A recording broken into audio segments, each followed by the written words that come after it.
Hi everyone and welcome to today's video. Hope you enjoyed the short montage on front of this part, and today we have RAMs and in a very familiar build because you already seen it. Now today we're going to talk about KLEVV Urban V RGB 2x16 gigs, so 32 gigs, 6000 MHz clock speed and CL28.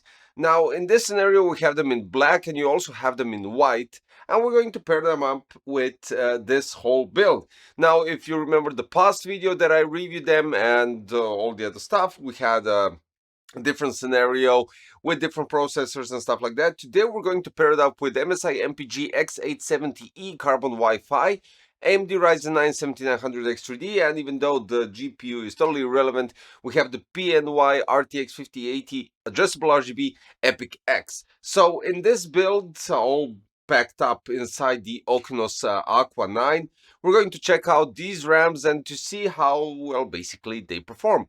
But in general, what I wanted to show you also is how they look, because, well, honestly, they are the visible part of your PC. So in this type of visual aspect, we have two LED strips. Well, basically it's one underneath, but when you're watching them through this, you're getting to see two RGB strips on one single stick, which has quite thin heatsink.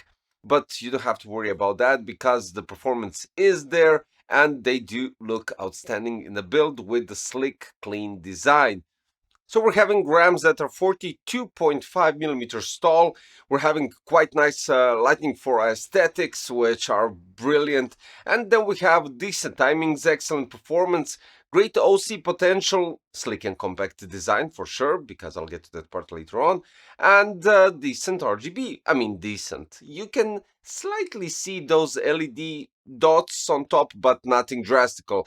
They come in 6000 and 6400 MHz with kits such as capacity 16 times 2, 24 times 2, 32 times 2. If you aim for a higher clock speed, you have them at 6800, 72, 76, 7800, 8000, 82, and 8400 MHz. And then we have the same ones in 16 times 2 and 24 times 2 kits. Now, specifically these ones, we're having SK Hynix A 16 gigs A die.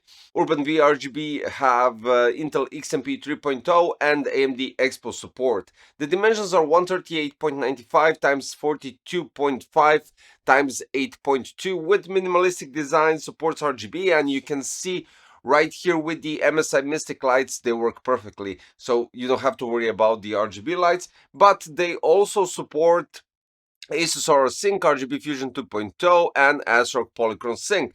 Now we have built-in PMIC and on-die ECC. As I already mentioned in other KLEVV S&Core videos, they went through all the rigorous tests to basically give us the quality and durability and, well, honestly, reliability on their products, and I'll get to that part also quite soon. These ones have reduced voltage and ultra lower power consumption. So the only thing that I could say is if you're going for a high-end build, you're not considering the power consumption at all. So yeah, that's that part. So what I wanted to go with reliability and quality. So far, all KLEVV products that I reviewed and that I tested turned out to be quite stable, no issues whatsoever with one-click OC or depending on the motherboard, how is it called, because for instance in MSI you have a simple adjustment for the XMP or EXPO. It really isn't that difficult. You basically just click one button and it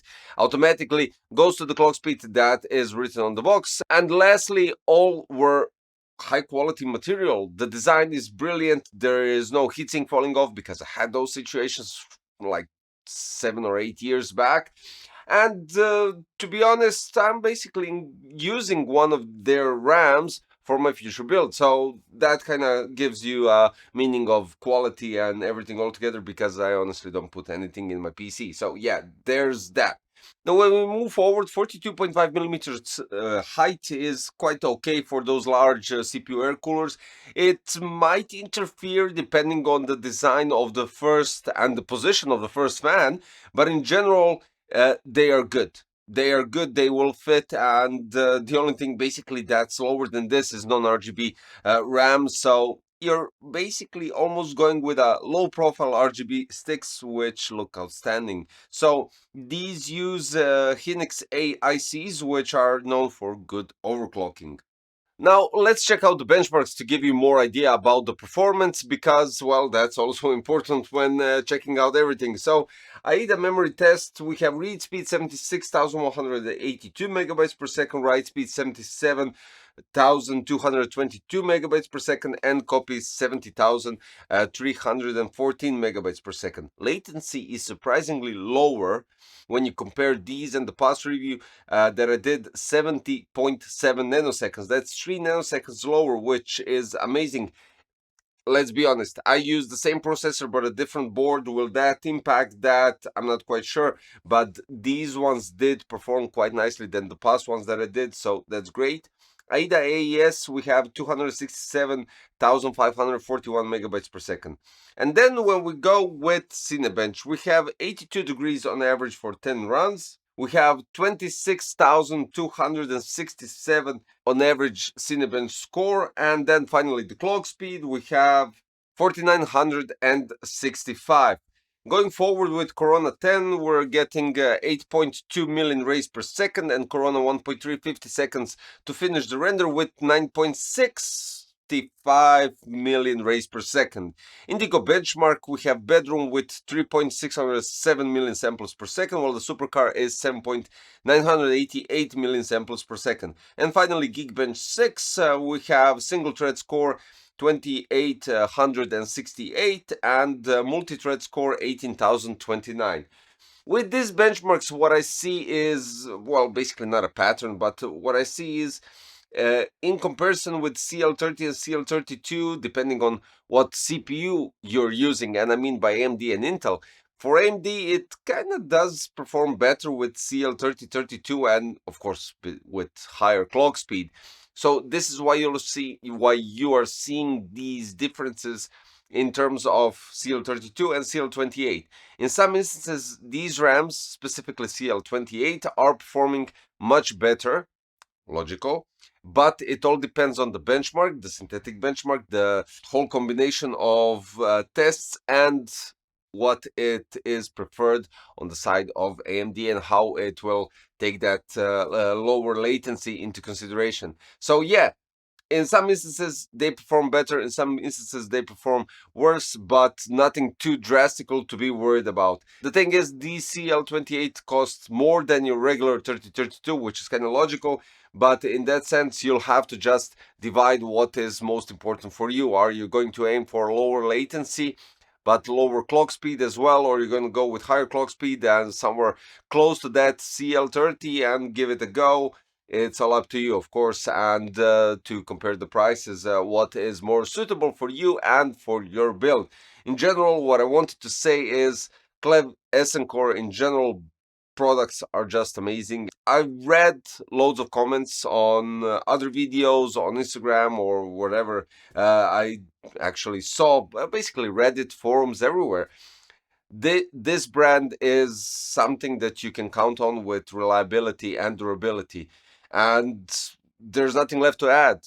They perform depending on the clock speed, depending on the latency, of course.